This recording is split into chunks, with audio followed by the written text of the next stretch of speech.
2 நாள் லீவ் முடிஞ்சு அம்மா வீட்டிலேருந்து ஹஸ்பண்ட் வீட்டுக்கு கிளம்பி வந்தாச்சு. ஆக்சுவலாக இது வந்து புளியம்பட்டி, ஹஸ்பண்ட் வீடு வந்து புளியம்பட்டியில் தான். அம்மா வீடு எப்படின்னா இது ஓதிமலை. ஓதிமலைக்கே கிரீடம் வச்ச மாதிரி சூரியன் நின்றுட்டு இருக்குது. பார்க்குறதுக்கு ரொம்ப அழகாக இருக்குது. மழை வர மாதிரி ஒரு சுச்சுவேஷன் இருக்குது. ஆக்சுவலாக அம்மாங்க வீடு எதுங்கன்னா இங்கே ஒரு சின்ன மலை தெரியுது பார்த்தீங்களா, ஊட்டி மலைக்கு கொஞ்சம் முன்னாடியே இருக்கிற மலை. ஊட்டி மலையில் முன்னாடியே இருக்கிற மலையில் வந்துட்டு அதை ஒட்டி தான் அம்மாங்க இருக்காங்க. நான் உங்களுக்கு ஒரு மலை காமிக்க பார்த்தீங்களா, சிங்கம் மாதிரி இருக்கும் அந்த மலை பார்க்குறதுக்கு. அந்த மலையோட தோற்றம் தான் பேக் சைடு தான் இந்த மாதிரி இருக்குது. இங்கேருந்து பார்த்தாவே தெரியும். அம்மாங்கூருக்கு மழை அந்த மலையில் மழை வர மாதிரி இருக்குன்னு தெரிஞ்சாவே நாமளே இங்கே ரெடி ஆகிக்கலாம், மழை வரும் அப்படின்னு சொல்லிட்டு. தூறல் வர மாதிரி இருக்குன்னா கண்டிப்பாக இங்கேயும் தூறல் வரும்.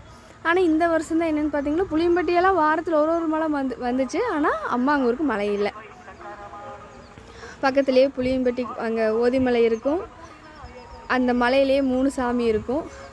பெருமாள், முருகர், முயிசா, இந்த 3 கோயில் இருக்குது.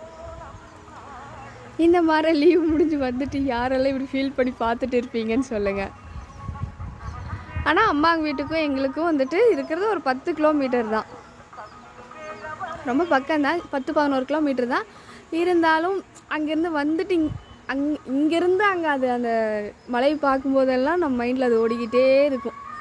ஆனால் அங்கே இருக்கிற ஃப்ரீடம் இங்கே இருக்காது. விஷயம் அவ்வளோதான். அங்கே நல்லா சிலு காற்று இருக்கும், இங்கே அப்படி இருக்காது. மாடிக்கு வந்தால் கூட அவ்வளோ காற்று இருக்காது. சுற்றியும் நிறைய விஷயம் நடந்துக்கிட்டே இருக்கும். என்ன சொல்கிறது, பாட்டு சத்தம் இல்லை மில்லு ஓடுற சத்தம் இதுதான் கேட்டு இருக்கும். அந்த மலை வந்துட்டு இங்கே ஒரு மலை தெரியுது பார்த்தீங்களா, இது வந்து கள்ளிப்பழத்து கரடு. நம்ம ஆக்டர் சூர்யா சார் அவங்க கவுண்டமலையும் பக்கம் அந்த சொல்லுவாங்க பார்த்தீங்களா, இந்த மலை தெரிஞ்சுன்னா கவுண்டமலை வந்துச்சுன்னு அர்த்தம். அந்த மலை தான் இந்த மலை. எங்கள் ஏரியா உங்களுக்கு பிடிக்குன்னா ஒரு கமெண்ட் பண்ணுங்கள், ஒரு லைக்கும் பண்ணுங்கள். தேங்க்யூ.